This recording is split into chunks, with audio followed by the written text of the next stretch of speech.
Mistakes tell us that we are trying. कि गलतियां हमें बताती हैं कि हम कोशिश कर रहे हैं।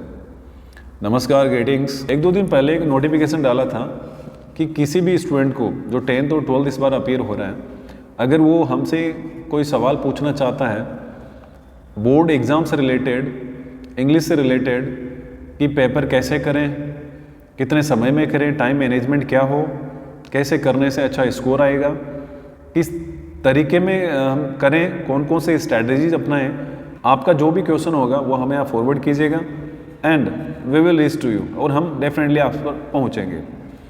तो हमारे पास 12th के कुछ सवाल आए हैं जो बच्चे जानना चाहते हैं बोर्ड एग्ज़ाम से रिलेटेड। सबसे पहला जो सवाल है वो पूछा है डिम्पल सोनी ने 12th आर्ट से। वो ये पूछना चाहती है, जानना चाहती है कि सर मुझे याद सब होता है लेकिन जैसे ही एग्ज़ाम पास आती है नर्वस हो जाती हूँ, तो इस कंडीशन में क्या करूँ। ये देखिएगा मिस डिम्पल, ये आपके साथ ही नहीं, ये हज़ारों बच्चे ऐसे हैं जिनके साथ होता है।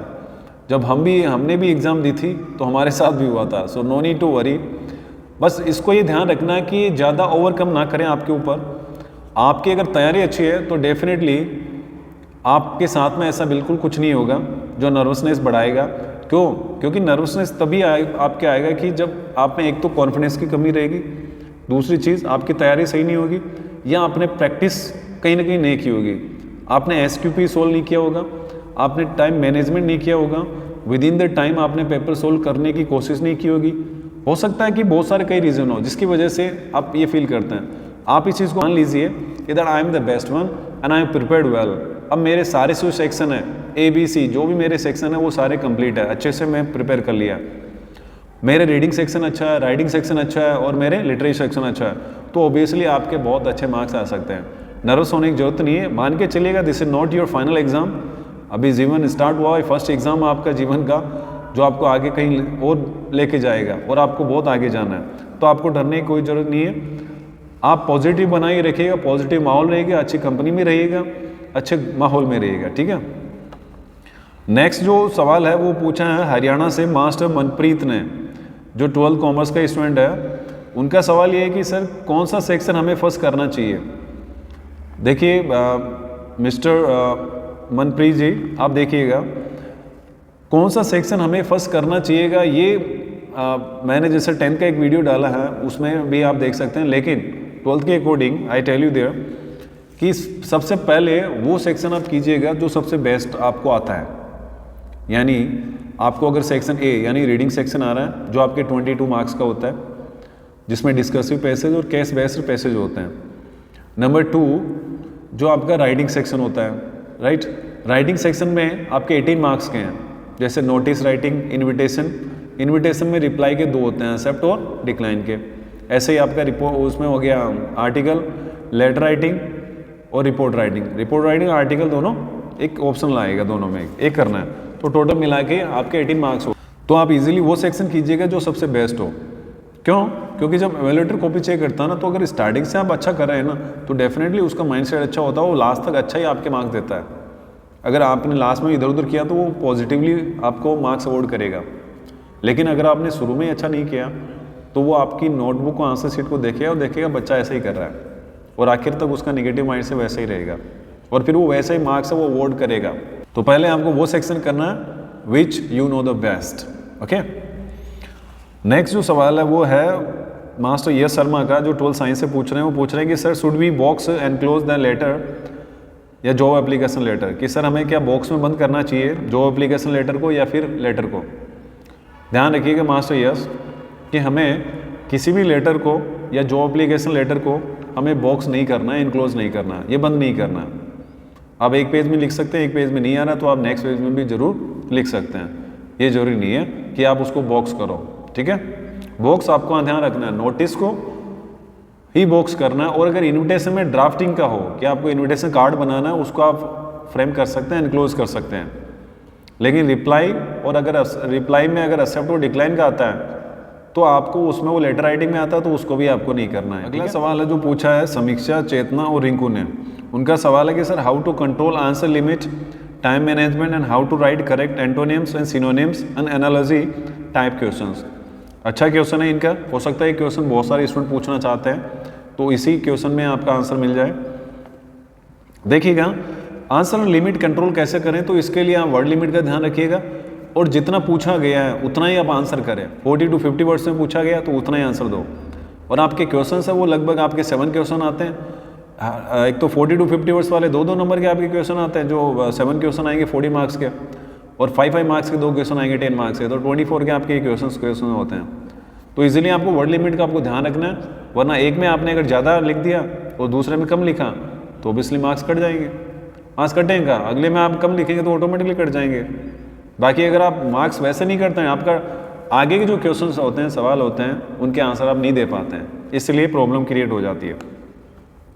टाइम मैनेजमेंट के लिए है तो आप ये ध्यान रखिएगा, बेस्ट आंसर आप कीजिएगा, जो सेक्शन आपको बेस्ट आ रहा है वो कीजिएगा, जितना आप कर सकते हैं बेस्ट वो आपको करना है। और ये ध्यान रखना है जो आपको कन्फ्यूजिंग लग रहा है या टाइम कंज्यूमिंग लग रहा है उसको आप होल्ड कर दीजिएगा।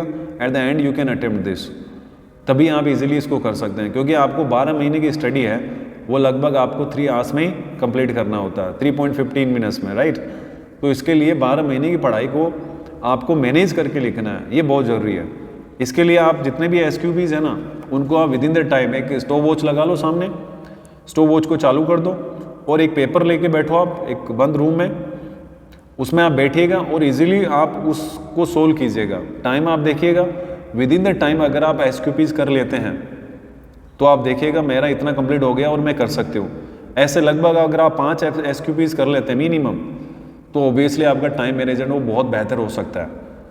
इससे बढ़िया तरीका और कुछ नहीं है, प्रैक्टिस ही होती है। ध्यान रखिएगा, आप प्रैक्टिस जितना करेंगे SQPs का, आपको पता है कि रीडिंग सेक्शन में इतना समय लेना है, 15 मिनट्स लेनी है तो उतनी लेनी है, क्वेश्चन आंसर में इतना लेना है, राइटिंग सेक्शन में इतना लेना है तो उतना लेना है।